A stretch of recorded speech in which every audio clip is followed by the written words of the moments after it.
So we're talking about arrays in the last video, and you saw that I talked about this particular declaration of an array which doesn't work everywhere. That's why you're getting an error here.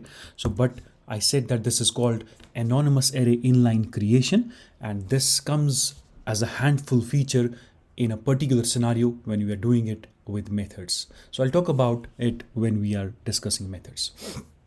For now, you saw that how we can get elements into an array and how we can display them, right? But in Java 5.0, there was another loop added to the language, and that was specifically for arrays and collections. And because we are discussing arrays here, I think it's the right time to talk about that new loop which was added in the version that was Java 5, guys. And that was specifically, as I said, for using it with arrays and collections. And with arrays, we can use it right now. Collections, we'll take up that later on. So how do you use it and what is that? It is called the enhanced for loop, right? See.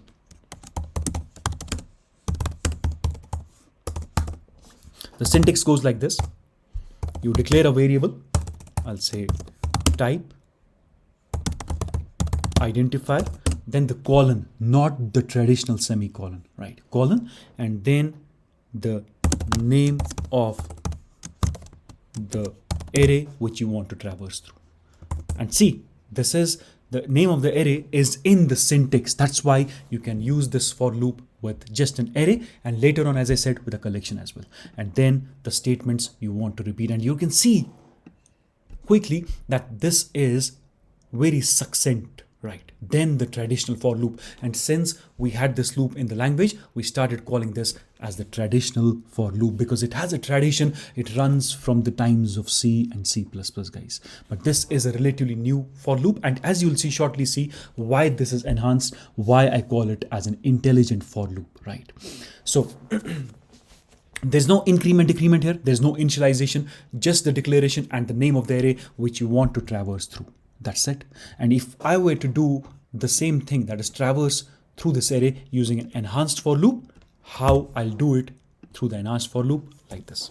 I'll say for, I'll declare a variable, I'll just call it, for example, int value, and then the name of the array is the array in my case. All right. But you have to be careful, that is the type of this array and the type of the variable should be same. Right, otherwise you'll get a compile time error.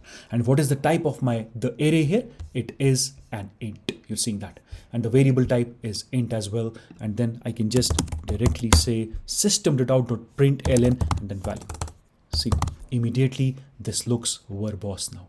And this looks so succinct, so precise. And I'll walk you through how does this work. So the first time when the control goes into this enhanced for loop, starting with Java 5.0, I declare a variable value, and this loop intelligently gets the array index 0 element and puts that into value. That's why the type should be the same.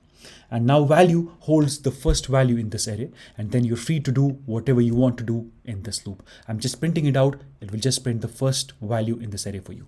Then the loop iterates over and goes back. There's no increment decrement, goes back to this place, and this loop intelligently moves the cursor one step ahead and gets the second element in the loop, that is location index 1, and puts the value from that location into this value. And then I'm just printing it out. It will print the second value for you. Similarly, the third, the fourth, and the fifth, that is index 4, it gets it for you, puts that into value. Then you're just printing it out, and then it goes back to this point here and knows intelligently, without you telling it with a condition. There's no condition here, remember. So intelligently, automatically knows I have reached the end of the array and the loop is terminated. The control resumes at line number 42.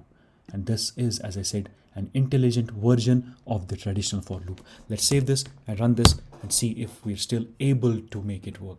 So I'll enter some numbers, guys.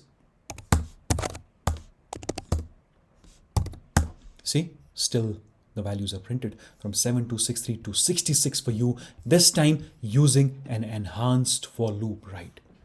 So now there are certain rules. As I said, this loop, although it is intelligent, although it is enhanced, right, as it's named, but it has a limitation. It just works with arrays and collections. For all other tasks, you have to still go back and use the traditional for loop. That is, I want to tell you that the enhanced for loop, for all its enhancements and succinct code, the traditional for loop remains more strong, more powerful, more flexible. You can use it without an array, without a collection, and with array and collection as well. But this only works with arrays and collections. And the second disadvantage, if you like to call it, for the enhanced for loop is this works in forward only direction. You cannot come back, as you're seeing. It intelligently moves the cursor one step ahead at a time, right? But with the traditional for loop, you can even print the array in reverse. You can also come back in reverse, right? So you're seeing that this remains more strong, more powerful, more flexible. But this loop here is limited.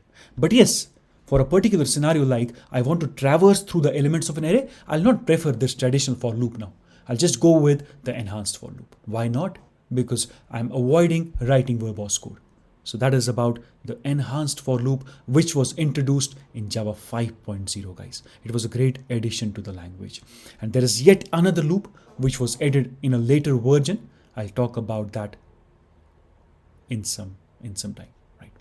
So that is it for how we use the enhanced for loop. You can please put on your questions in the comments section and I'll be happy to reach out to you. And by the way, I had changed the appearance, that is the theme, from dark to classic white or light, if you like to call it, in Eclipse, just to mix up things, because some of the guys still prefer the light theme, right? For all the new modern geeks out there, I know dark theme is the thing to do, right? So I'll see you in the next video, guys.